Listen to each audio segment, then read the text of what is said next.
菜我水我会都看，我不中风是吧？你不是嘛？我买的礼物是吧？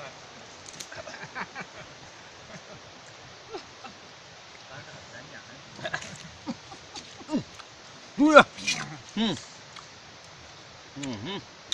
不吃干啥呢？不是不给喝喝，当到人呢。我今年，炒的表上了，快点来，你来我那去。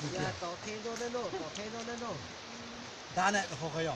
哦，打是准备的，打不能够干的嘛，那真是的。打地肉呢还是？放地肉不浪费了。人包的话不说会哟。人包那脸不能怪不说会哟。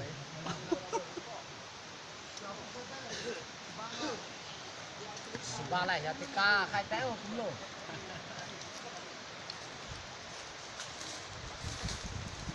rồi mà hết cái cái cũng buồn xin bà ra đây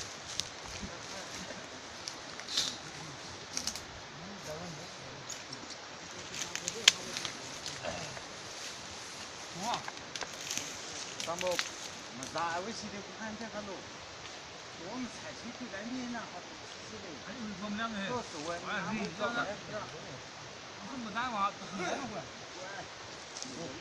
下个还行差他们。那个是这是不一样。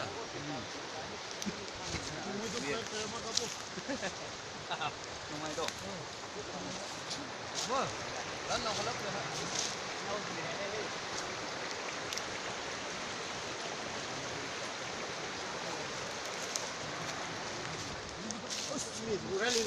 这不好了，拉定。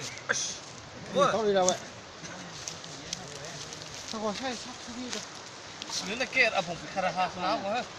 把他下回。那这不一定。不好处理的不？可以，那这不一定。红豆的。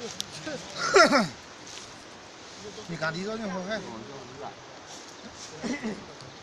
你妈来多少？别买了，你上来嘛，到你家，你家好。不干。